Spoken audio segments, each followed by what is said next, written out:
பார்வே மனவளக்கலை என்ற அறக்கட்டளை மெய்யன்பர்களுக்கும் மற்றும் அனைத்து மெய்யன்பர்களுக்கும் எனது வணக்கத்தையும் வாழ்க வளமுடன் என்ற வாழ்த்தையும் தெரிவித்துக் கொள்கிறேன். இன்று சிந்தனைக்கு எடுத்துக்கொண்ட தலைப்பு கதவு திறந்தால் காட்சி கிடைக்கும். தாயின் கர்ப்பப்பையில் இருந்து பிறந்த குழந்தை வெளி உலக காட்சியை பார்க்கிறது. முட்டைக்குள் உள்ள கோழி குஞ்சு முட்டை ஓடு என்ற கதவை உடைத்து வெளிவந்து உலகத்தை பார்க்கிறது. காலையில் செடிகளில் உள்ள மொட்டு மலர்ந்து அழகிய வண்ண மலராக காட்சியளிக்கிறது. இதே போன்று உலகில் தினந்தோறும் பல நிகழ்வுகள் நடந்து கொண்டிருக்கின்றன. இறைநிலை உலகில் பிறக்கும் எல்லா உயிர்களுக்கும் தேவையான அனைத்தையும் பிறப்போடு இணைத்து வைத்திருக்கிறது. பொதுவாக சொல்வாங்க, ஒரு கடவுள் ஒரு கதவை அடைச்சா இன்னொரு கதவை திறந்து வைப்பாருன்னு. ஆனா நம்முடைய மகான் சொல்றாங்க, இறைவன் ஒரு கதவை திறந்து வைத்து விட்டு தான் மற்றொரு கதவை அடைப்பார். அப்போ நம்ம எந்த கதவை திறந்தா இறை காட்சியை காணலாம் அப்படின்னு பார்ப்போம். கிருஷ்ண பரமாத்மா, என்னை எந்த பொருளிலும் காண்பவன் எவனோ அவனை விட்டு நான் விலகுவதும் இல்லை, அவன் என்னை விட்டு விலகுவதும் இல்லைன்னு கீதையில சொல்றாரு.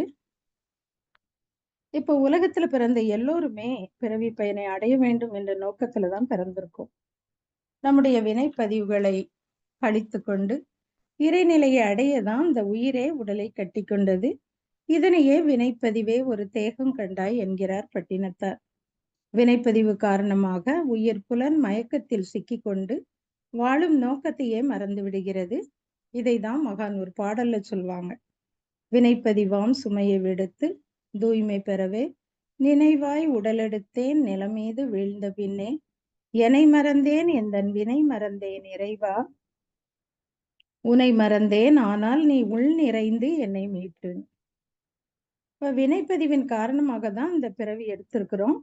மனித உடல்ல உடல் செல்கள், மூளை செல்கள், உயிர் துகள்கள், அறிவு, ஜீவகாந்தம் என்ற ஐவகை இணைப்பு இயக்கத்தால் தான் செயல்களும் எண்ணங்களும் பதிவாவதும் அவ்வாறு ஏற்பட்ட பதிவுகள் தேவை, பழக்கம், சூழ்நிலை இவற்றிற்கேற்ப எண்ணங்களாக மலர்ச்சி பெற்று சிந்தனை பேச்சுக்கேற்ப அவ்வப்போது அந்த ஒரு செயல் செய்யும் போது அது முடிவு பெறுகிறது. அப்ப அந்த பதிவுகளுக்கு ஏற்ப அவ்வப்போது எண்ணங்கள் முழுவதும் செயலா மலர்வதுதான் இயற்கை நியதி. மனித பிறவியின் நோக்கமே ஆறாவது அறிவான சிந்தனையை உயர்த்தி பேரியக்க மண்டல இயக்க விதிகளையும் அதற்கு காரணமான இறைநிலையையும் உணர்ந்து நிறைவு பெற வேண்டும். இப்படி முழுமை பெறாவிட்டால் வினைப்பதிவுகளின் உந்துதலால் பொருள், புகழ், செல்வாக்கு, புலனின்பம் இவற்றில் பேராசை அளவுக்கு மீறி மனம் அலைந்து கொண்டே இருக்கும். அப்போ வாழ்வில் அமைதியோ வெற்றியோ பெற முடியாது. எனவே வினைப்பதிவிலிருந்து விடுபட தூய்மை பெற வேண்டும். தூய்மையை உடல் தூய்மை, மன தூய்மை எனவும், மன தூய்மை வினை தூய்மை எனவும் இருவேறு வகைகளாக பிரிக்கலாம். இப்ப மனிதன் உடல் தூய்மை புற அழுக்கை போக்கும். ஆனால் பேராசை, கோபம், பொறாமை, வஞ்சம், காமம், பொய், களவு போன்ற ஆணவ அழுக்குகள் அகத்தை கெடுக்கும். உடலை மட்டும் கழுவுவோர் தூய்மையானவர் ஆக மாட்டார். உள்ளத்தை தூய்மையாக வைத்துக் கொள்பவர் தூய்மையானவர். உள்ளத்தில் இறைவனை ஏற்றி போற்றி பூஜிப்பவர்களே தூய்மையானவர் என்பது குருநானக்கின் அருள்மொழி.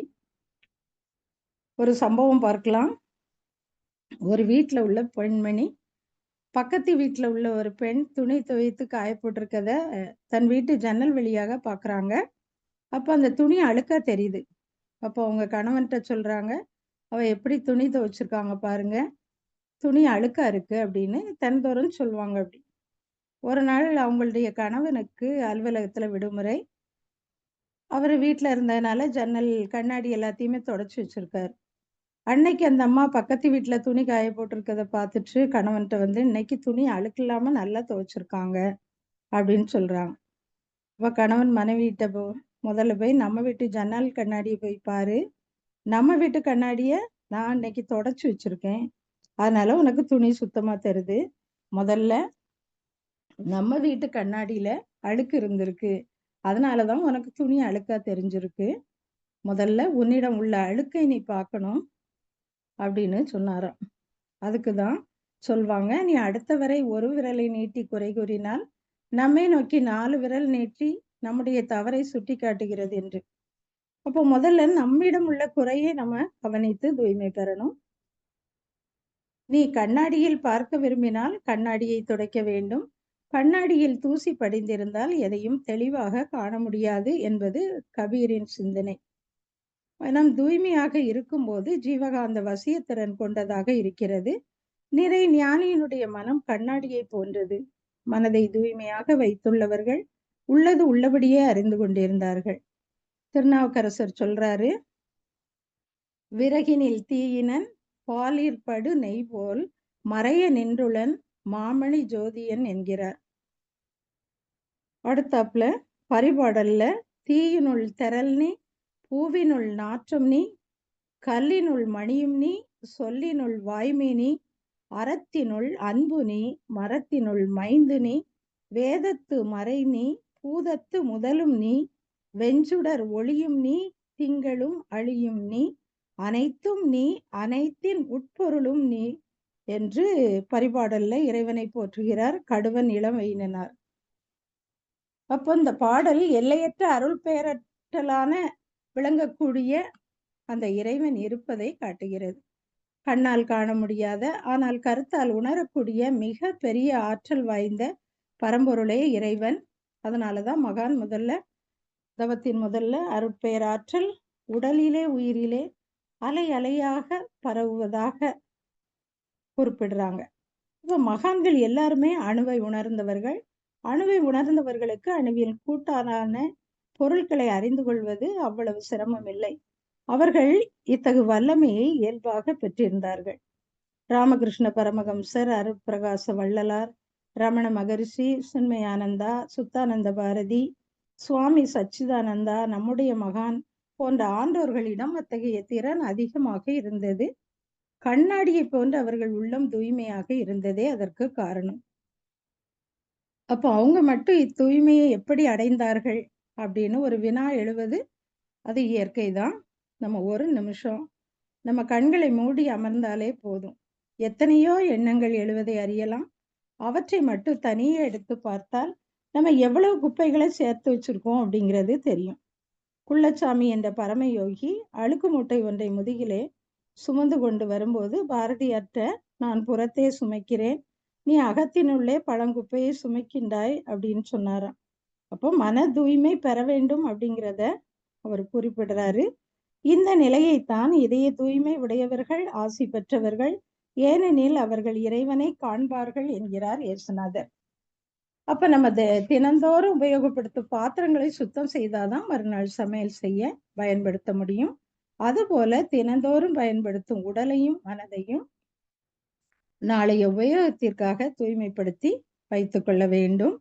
மகான் ஒரு பாடல்ல சொல்றாங்க, தூய்மை எனில் பழி செயல்கள் பதிவு நீக்கம், துன்ப அனுபவமாக இயற்கை நல்கும், ஆய்வு தனக்குள் ஆற்றி அகத்தே நிற்க, அறிவு ஒளியில் அறத்தின் நெறி விளங்கும், தேய்வு வரும் பல வினைகள் இதை உணர்த்தும், விளையாடற் குறிப்பே அன்பர் தூற்றல் ஓய்வு உளத்தில் கொண்டு வாழ்த்தி வாழ்த்தி உளமகிழ்வை பழிப்போருக்கு அர்ப்பணிப்போம். உன்னை சுத்தமாகவும் ஒளிமயமாகவும் வைத்துக்கொள், உலகத்தை காண்பதற்குரிய ஜன்னல் நீதான் அப்படின்னு ஜார்ஜ் பெர்னாட்ஷா உள தூய்மை பற்றி வலியுறுத்துறார். இப்ப மன தூய்மை வினை தூய்மை இரண்டையும் முறையாக பெறுவதற்கும் அதற்கு ஒத்த நெறியோடும் வாழ்வதற்கு ஏற்ற சாதனை வழிதான் தவம்.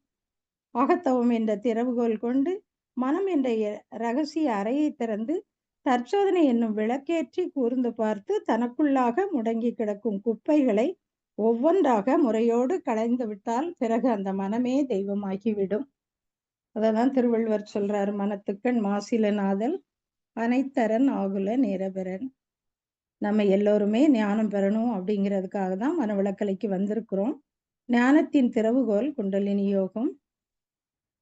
இப்படி தெய்வீக ஞானம் பெறுதல், உணர்வு கிடந்த காட்சி காணல், பரமாத்மாவை அடைதல் ஆகிய அனைத்திற்கும் ஒரே உபாயம் மூலாதார சக்கரத்திலிருந்து உறக்க நிலையில் இருக்கும் குண்டலினியை எழுப்புவதே ஆகும். குண்டலினி சக்தி எழுப்ப குருவின் தீட்சை மூலம்தான் இயலும். குண்டலினி சக்தி எழுப்ப உலக விவகாரங்களில் இருந்து விலகி தம்மை நெறிப்படுத்துதல், எல்லாம் வல்ல இறைவனிடம் மனதை ஈடுபடச் செய்தல், பரிபூர்ண நிலையை ஞானிகளின் அருட்கடாட்சம் பெறுதல், தத்துவ ஞான தெளிவு ஆகியவற்றால் தான் முடியும். நம்முடைய உயிரை இறைநிலையை அறிந்து கொள்ளும்படி உதவி செய்கின்ற ஆற்றல் குருவால் மட்டும்தான் முடியும். நம்முடைய குரு குண்டலினி சக்தியை மூலாதாரத்தில் இருந்து மேலே கொண்டு வருகிறார். குருவினுடைய உயிர் சேரும்போது உணர்ச்சி வயப்பட்ட நிலையில் இருந்து ஆராய்ச்சிக்கு திருப்பம் உண்டாகுது. உயிரின் அசைவை உணர்கிறோம். ஒடுங்கி இருந்த உயிராற்றல் மொட்டாக இருந்தது. மொட்டாக இருக்கும்போது முகர்ந்து பார்த்தால் வாசனை வராது.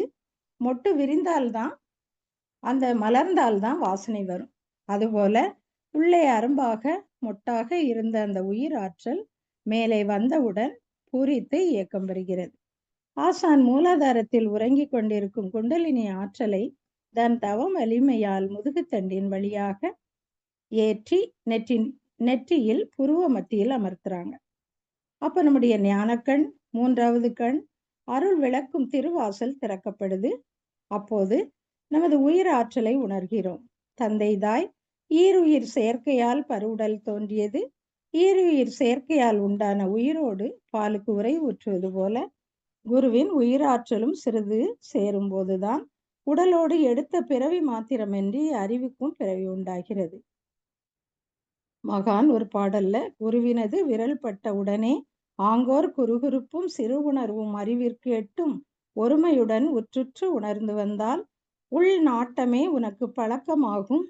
பெருகி வரும் பேரின்ப எல்லை கண்டு பிறப்பு இறப்பு எல்லைக்கு அப்பால் உள்ள நிறு விகற்ப நிலை கண்டால் எங்கும் என்றும் நீ அனைத்தும் ஆகி நிற்கும் தன்மை காண்பாய்ன்னு சொல்லுவாங்க. இப்போ நம்ம ஆக்கினை பயிற்சியிலேயே பிரத்யாகாரம், தாரணம், தியானம் என்னும் மூவகை பயிற்சியினையும் ஒன்றாக்கி உணர்ந்து கொள்ள முடிகிறது. இதன் காரணமாக புலன்கள் வந்து அறிவின் கட்டுப்பாட்டுக்குள் வருது. புலன் மயக்கத்திலிருந்து விடுதலை, உயிரையே உற்று நோக்கும் ஒருமை நிலை, உயிர் மையத்தில் அமைந்த அறிவிலேயே மனதை லயமாக்கிவிடும் ஆழ்நிலை உளப்பயிற்சி, இந்த மூன்றையும் ஒரே நாள்ல நம்ம தெரிந்து கொள்ளலாம்.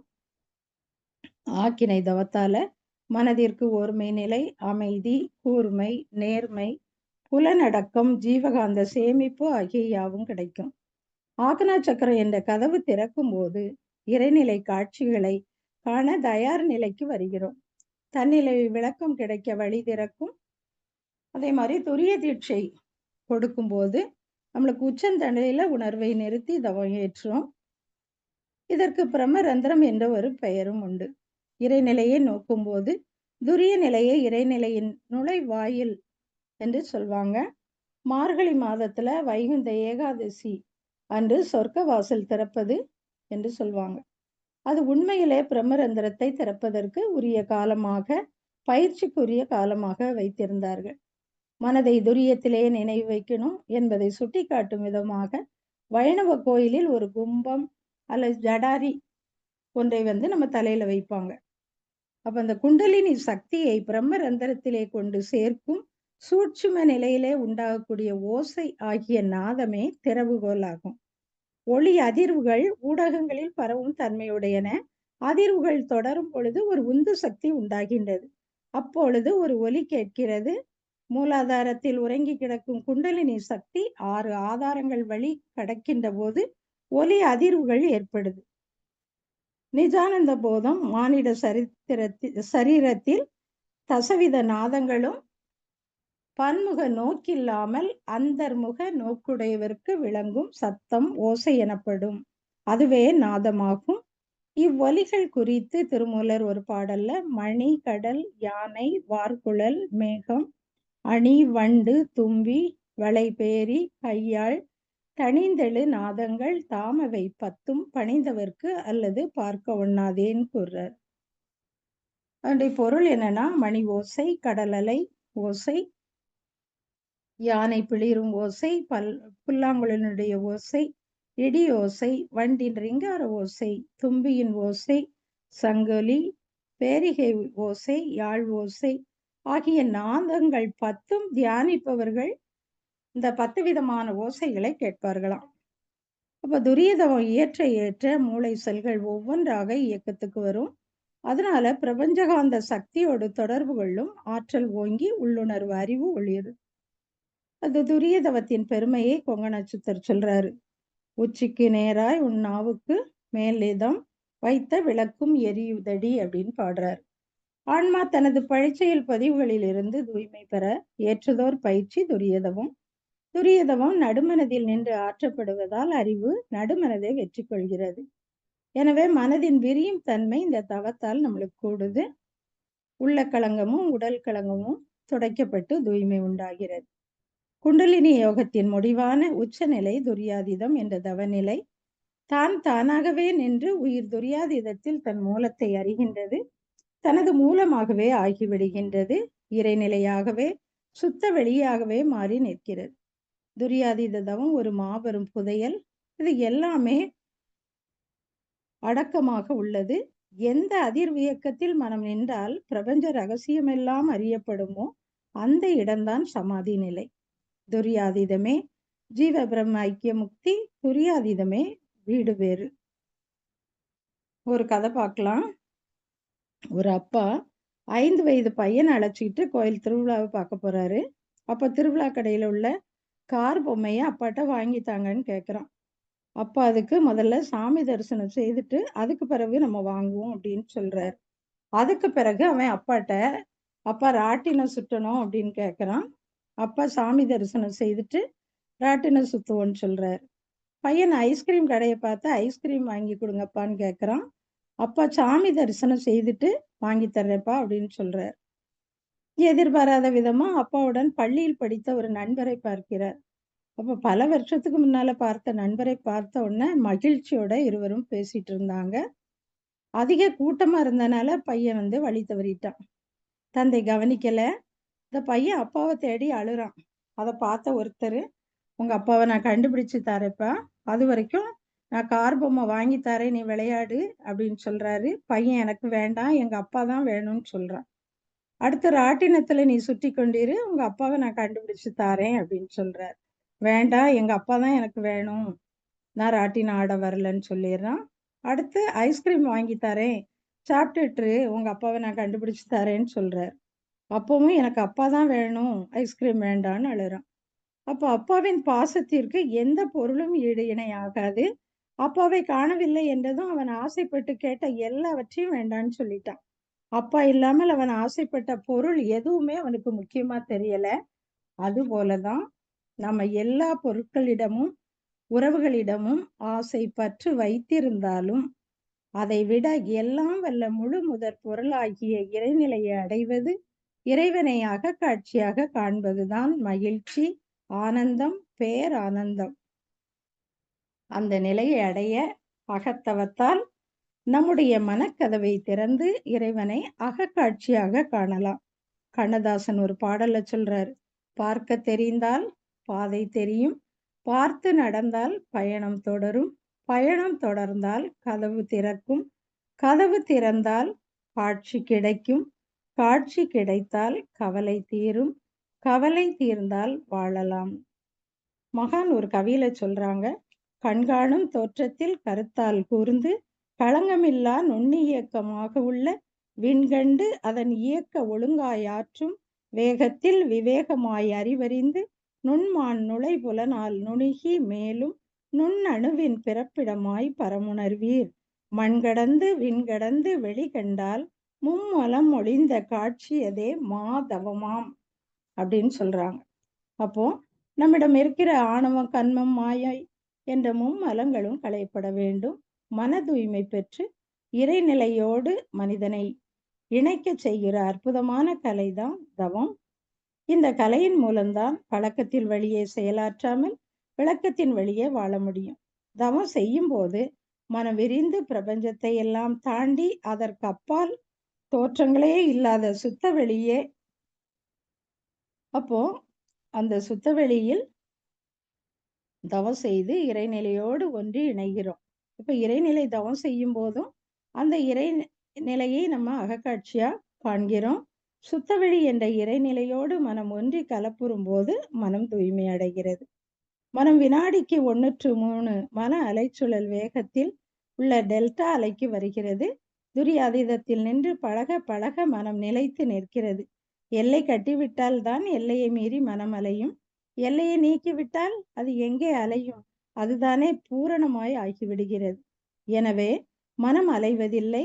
அதனால்தான் துரியாதீதத்தை நிறைவேற்று நிலை என்று மகான் சொல்வாங்க. அப்ப துரியாதீதத்தில் நின்று தவம் செய்யும் போது இறைநிலையை அகக்காட்சியாக காண்கிறோம். ஒரு மலை உச்சியில் இருந்து பார்த்தால் சுற்றுப்புற காட்சிகள் எல்லாம் பார்க்க முடிவதை போன்ற எந்த அதிர்வு இயக்கத்தில் மனம் நின்றால் பிரபஞ்ச ரகசியங்கள் எல்லாம் அறியப்படுமோ அந்த இடம்தான் சமாதி நிலை. மனதின் ஆழமோ துரியாதீதம். அங்க போக போக நிலைக்க நிலைக்கத்தான் மனதிற்கு அமைதி உண்டாகிறது. அறிவை மெய்ப்பொருளோடு இணைத்து தவம் ஆற்றும் போது அறிவிற்கு அமைதியும் ஓய்வும் முழுமையும் கிடைக்கின்றது. அதனால மன தூய்மையும் வினை தூய்மையும் நாம் பெறுகிறோம். உத்தமனாய் நீ அறிவில் ஓங்கவென்றால் உத்தவமும் அறநெறியும் இரண்டும் வேண்டும்னு மகான் சொல்லுவாங்க. விஞ்ஞானிகள் ஆராய்ச்சி செய்யும் போது 4/7 அலைச்சுழலுக்கு, அதாவது அந்த தீட்டா அலைக்கு வந்தாதான் உங்க பிரபஞ்சத்தையே நினைக்க முடியும், ஆராய்ச்சி செய்ய முடியும். அப்போ அந்த நிலையில் இருந்து ஆராய்ச்சி செய்யும் போது தங்கள் கண்டுபிடிப்பின் ரகசியங்கள்லாம் அவங்களுக்கு அகக்காட்சியா தெரிகிறது. நாம் பஞ்சபூத நவக்கிரக தவம் செய்யும் போது நவக்கோள்கள் நட்சத்திரங்களை அகக்காட்சியாக பார்க்கிறோம். நன்மை தரும் நவக்கோள்கள் நட்சத்திர கூட்டம் நான் அகத்தே காணுகின்றேன்.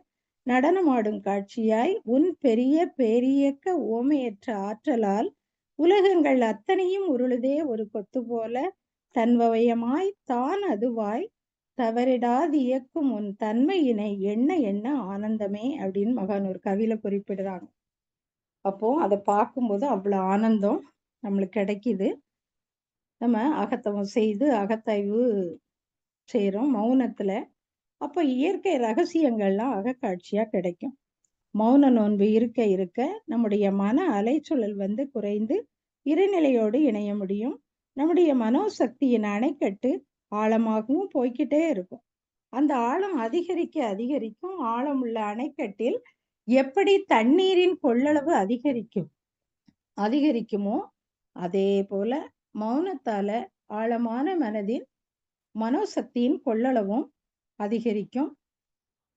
மனதினுடைய ஆழமும் ஆற்றலும் அதிகரிப்பதனால் இயற்கை ரகசியங்கள்லாம் சுலபமா மனதுக்கு அகக்காட்சியாகும்.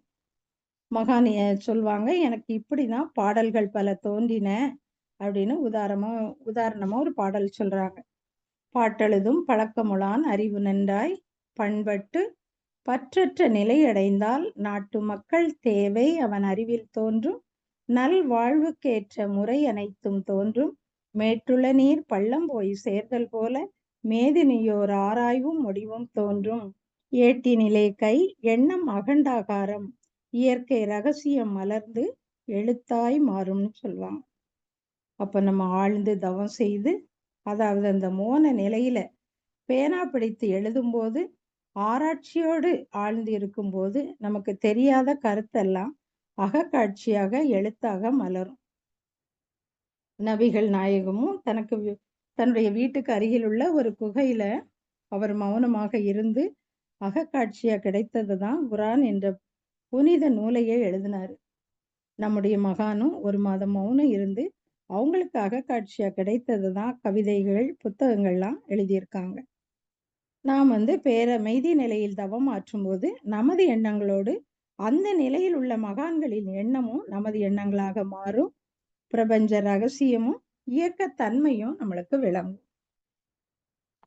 இப்ப மகான்களையும் அகக்காட்சியாக காணலாம். நம்முடைய மகானுக்கு வள்ளலார் காட்சி கொடுத்தார். அத ஒரு கவியில பட்டினத்தார் சொல்வார், எத்தொழிலை செய்தாலும் ஏதவத்தை பட்டாலும் முத்தர் மனம் இருக்கும் மோனத்தே வித்தகமாய் காதி விளையாடி இருகை வீசி நடந்தாலும் தாதி மனம் நீர்க்குடத்தை தான்னு சொல்றார். அந்த விதமாக எந்த செயல் செய்தாலும் அந்த இருப்பு நிலையோடு மனம் அகன்று ஒன்றி அவனே எல்லாமாக இருக்கிறான் என்ற நிலையில் வாழ பழகி கொண்டால் நாம் செய்யும் செயல்கள் எல்லாம் இனிமையாக இருக்கும், மகிழ்ச்சியாக வாழலாம். தியானம் உன்னை உன்னுடைய உள்ளே இருக்கும் புனித தலத்துக்கு கூட்டிச் செல்லும். நீ அங்கே கடவுளை காணலாம், வேறு எங்கும் காண முடியாது என்கிறார் ஓசோ.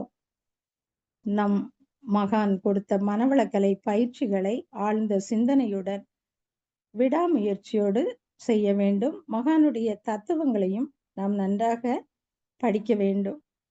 குருவின் வழியில் நடந்து உண்மையான ஆன்மீக பாதையில் பயணித்தால் அகத்தவத்தால் மனக்கதவு திறக்கும், மனக்கதவு திறந்தால் இறைவனின் காட்சி கிடைக்கும் என்று கூறி எனக்கு வாய்ப்பளித்த நார்வே, டென்மார்க் மனவளக்கலை மெய்யன்பர்களுக்கும் மற்றும் அனைத்து மெய்யன்பர்களுக்கும் எனது நன்றியை தெரிவித்துக் கொள்கிறேன். வாழ்க வளமுடன், வாழ்க வளமுடன். நன்றி அம்மா, நன்றி. வாழ்த்துக்கள் அம்மா. மிக மிக ஒரு அற்புதமான ஆழ்ந்த சிந்தனை. வாழ்க